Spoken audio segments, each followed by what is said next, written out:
السلام عليكم ورحمة الله وبركاته. طبعا في ناس بتعمل الستارة الويفي وتدي الفينش الأخير واللمسة الأخيرة وتاخد اللقطة وتمشي. طيب أنا عميل مثلا في البيت بسحب الستارة شمال ويمين، بحركها شمال ويمين، بتحصل معايا كده. ده ويفي اهو، هتكلم فايدة ده ويفي. طيب بعد ما نحرك شمال ويمين الكسرات بتبقى عاملة كده. نعمل إيه؟ خليك معايا.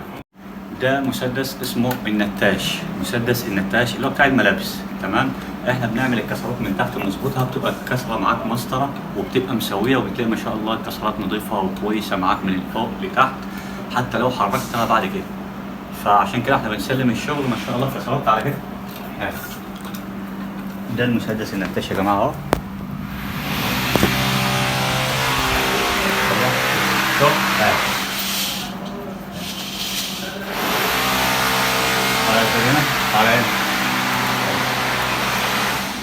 تمام كده يا جماعه، تلاقي الكسره مسويه وراجعه تاني لمكانها. تمام، تعالى اقف نازل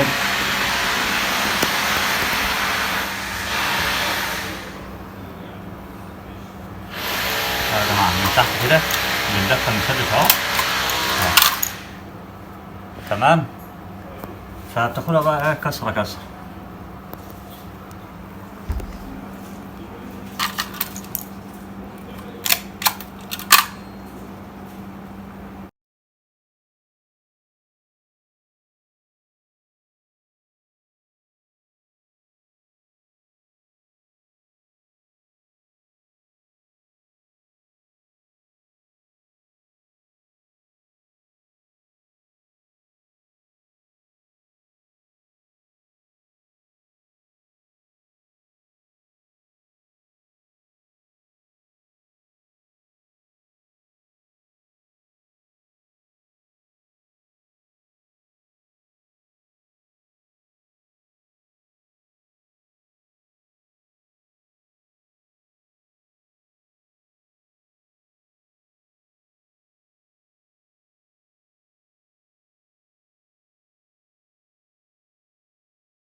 تمام كده يا جماعه، تعالى كده. فشوف انت بتلاقي كسره من فوق لتحت بتلاقيها مسويه بالمسدس النتاج ده يا جماعه. ده سر من اسرار الشغل انا جايبه لك النهارده. تمام، والمسدس ده بتلاقيه فين؟ بتلاقيه عند محلات اللي بتبيع الخيوط المكن الخيط الخيوط والحاجات دي. تمام، بتلاقي عند المسدس ده اسمه مسدس نتاج. الطلقات بتاعته اللي هي انا جايب اللي هي اكبر حاجه ال5 سم. تمام، تقريبا في 7 او حاجه زي كده، بس ده ال5 سم. شوف كده زي هنا، خليك ترجع لورا. انا حركت المسألة اهي. تمام اهي، الكسرات بترجع زي ما كان، يعني ايه، يا دوبك بس تكتل كل كسره ولا حاجه. يعني اي كسره مثلا تكون بارزه بتديها تكه واحده بس اهي. جايبها كده زي كلها.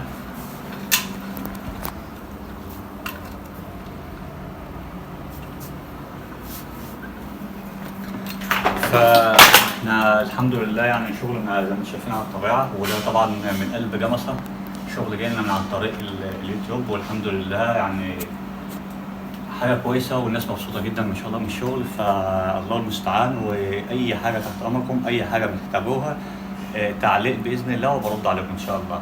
فاحنا مش هنقول لك احنا نمبر 1 ولا بتاع احنا اقل من الناس كلها. تمام، فدي سر الاسرار زي ما قلت لك، واي حاجه هتحتاجوها باذن الله تحت امركم ان شاء الله. والسلام عليكم ورحمه الله وبركاته.